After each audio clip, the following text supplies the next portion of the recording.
ایک بہت ہی افسوسناک واقعہ ہے جس کا آپ کے ساتھ میں ذکر کرنا چاہ رہا ہوں۔ وہ واقعہ سوات میں پیش آیا۔ سوات میں سیالکوٹ سے آئے ہوئے ایک شخص کو مقامی لوگوں نے انتہائی بے رحمی کے ساتھ قتل کر دیا۔ قتل اس لیے کیا کہ اس کے اوپر الزام تھا کہ اس نے قرآن کریم کی بے حرمتی کی۔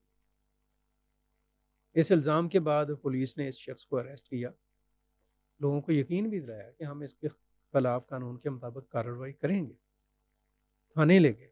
لیکن وہی جو ہمارا ایک روایتی طریقہ کار ہے، مساجد میں اعلان ہو گئے، ہجوم باہر آ گیا، لوگ اکٹھے ہو گئے، مشتعل ہو گئے، تھانے پر حملہ کر دیا، ہلہ بول دیا، دیواروں کو پھلانگ دیا، اور پولیس بیچاری جو پہلے اس کو بچا رہی تھی، پھر وہ ظاہر ہے کہ ممکنہ حد تک ہی ہوتا ہے نا ڈیفنس، اب گولیاں تو نہیں چلائی جا سکتی۔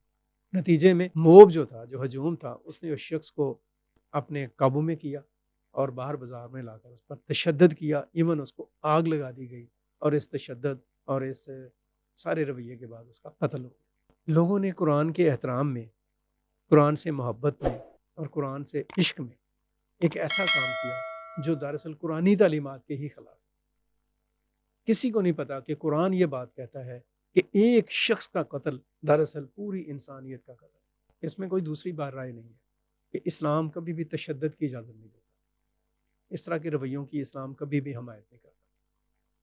کسی نے کوئی بدتمیزی کی ہے، کوئی گستاخی کی ہے، وہ یقینی طور پر قابل سزا ہے۔ ہمارے ملک میں قوانین موجود ہیں، اس شخص کو اس قانون کے مطابق سزا ملنی چاہیے۔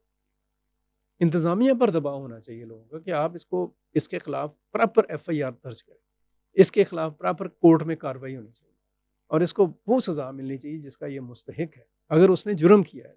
لیکن جب اس طرح کے رویہ، اور یہ کوئی پہلا واقعہ نہیں ہے، ہر تھوڑے عرصے کے بعد اس طرح کا کوئی واقعہ ہوتا ہے اور ہمارا سر جو ہے وہ جھک جاتا ہے، نہ صرف اپنے ضمیر کے آگے بلکہ پوری عالمی برادری کے سامنے۔ ہمارے دشمنوں کو موقع مل جاتا ہے کہ وہ ہمیں ثابت کر سکیں کہ یہ لوگ ایکسٹریمسٹ ہیں، فنڈامنٹلسٹ، یہ لوگ دہشت گرد، جبکہ ایسا ہے نہیں حقیقت میں۔ آپ سب لوگ، اور میں سمجھتا ہوں کہ یہ سب سے بڑی ذمہ داری حکومتوں کی ہے، اور ان کے ساتھ ساتھ جو ہمارے علماء کرام، جو ہمارے علماء امت ہے، وہ ماشاءاللہ ان میں سے ایسے ایسے بہت سارے لوگ بڑے بیدار مغز ہیں، اسلام کی تعلیمات کو سمجھتے ہیں، اس پر سند کی حیثیت اور درجہ رکھتے ہیں، انہیں سامنے آنے کی ضرورت ہے۔ اس واقعے کے اوپر علماء کرام کی طرف سے، مذہبی حلقوں کی طرف سے مذمت کے بیانات سامنے آ رہے ہیں، لیکن مذمت کے بیان سے بہتر یہ ہے کہ ہم تربیت کی طرف توجہ کریں، لوگوں کو جہالت سے نکالیں، لوگوں کو تنگ نظری سے نکالیں، لوگوں کو غربت سے نکالیں۔ آپ یاد رکھیں کہ اس طرح کے واقعات کی بنیادی وجہ غربت اور جہالت۔ ملک سے غربت کا خاتمہ ہونا چاہیے، حکومتوں کو اس پر کام کرنے کی ضرورت ہے۔ ملک سے جہالت کا خاتمہ ہونا چاہیے، اس کے اوپر علماء اکرام، اساتذہ اکرام، والدین اور معاشرے کے ہر سنجیدہ اور فہمیدہ شخص کو کام کرنے کی ضرورت ہے۔ ہماری جو سماجی تنظیمیں ہیں، ہمارے جو دیگر لوگ ہیں، جو ذرائع ابلاغ کے لوگ ہیں، ان سب کو اس اہم ترین اور اس انتہائی حساس معاملے پر بہت ہی درد دل کے ساتھ سوچنے کی ضرورت ہے۔ کسی کی بھی توہین کو کسی قیمت پر برداشت نہیں کیا جا سکتا، وہ شاعر اسلام ہوں، وہ قرآن مجید ہو، وہ ہماری اسلامی شخصیات ہوں، بلکہ کسی بھی مذہب کی کوئی شخصیت ہو، کسی کی بھی توہین نہیں ہونی چاہیے۔